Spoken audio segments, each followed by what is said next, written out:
Miduol na kang Davao del Norte Governor Edwin Hubahib, ang project manager sa Davao Samal Connector, aron masulbad ang problema sa road right-of-way sa mga propiedad sa Samal Island. Kaganinang buntag, akong naabtan nga nakigtagbo si Engineer Joey Tulaylay kang Governor Hubahib aron magpatabang sa negosasyon sa nanag-iya sa usa na lang ka propiedad sa Samal Island nga nagdumili nga paliton sa gobyerno o bayaran sa gobyerno ang iyang yuta kay maagian kini sa proyekto. Gipasabot sa DPWH nga andam na ang pondo alang sa proyekto ug nasugda na ang soil testing sa Davao side sa proyekto. Apan, dunay problema sa Samal Island kay dunay usa ka na nag-iyaw propiedad nga wala musugot nga itanyag o ibaligya sa gobyerno ang luna nga maagian sa proyekto. Sa ngayon, hindi pa pumapayag for different reasons. Pero mas nakalalamang po naman na receptive sila at tumapayag. Nandun na po tayo sa negotiation process. Gisaysay ni Engineer Tulaylay nga dunay pondo nga 1 billion nga pangbayad sa tanang propiedad nga maagian sa proyekto. Apan, kung magpagahi ang pipila kana nag-iyaw propiedad, walay laing mahimo ang gobyerno gawas nga gamito niini ang iyang gahom pinaagi sa expropriation measures. Worst case scenario, do we see expropriation? Yes, opo.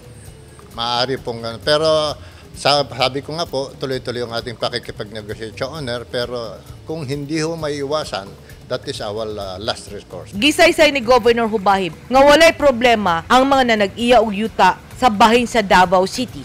Ako muhangyo personal sa mga landowner nga affected ani maong project nga basin mahangyo nato ang ilahang mga kasing-kasing nga atong mapalambot para nga musugot sila para mapadali ang implementation ng maong project. Tungod sa problema sa usa ka tag-iya og yuta sa Samal Island, ubos sa probinsya sa Davao del Norte, plano ni Gobernador Hubahib Karong coming month of October, makipag-set kog schedule sa mga property owner nga na-involve aning implementation sa Samal Connector Bridge.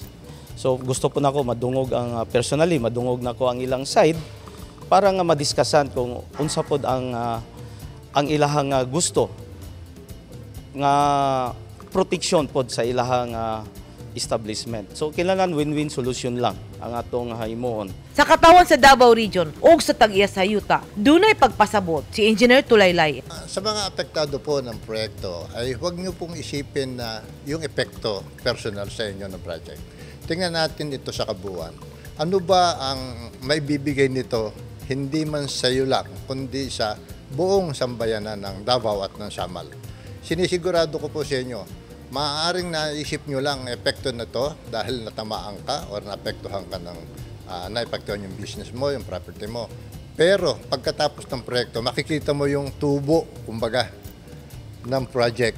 Lalakas ang business, magkakaroon ng tagtaas ng livelihood, tataas ang value ng mga properties, tourism. Ang Davao Samal Connector dugay ng damgo sa katauhan, dili lang sa Samal ug sa Davao, apan sa mga dumuduong sa lugar nga nagikan sa nagkadaiyang probinsya sa Mindanao ug sa nasud tungod sa kanindot sa isla sa Samal.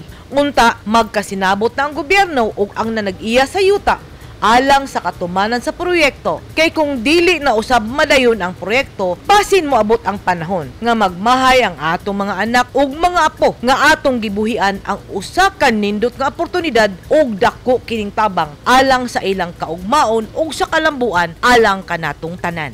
Edith Kaduayan, News 10 Philippines. Stay safe!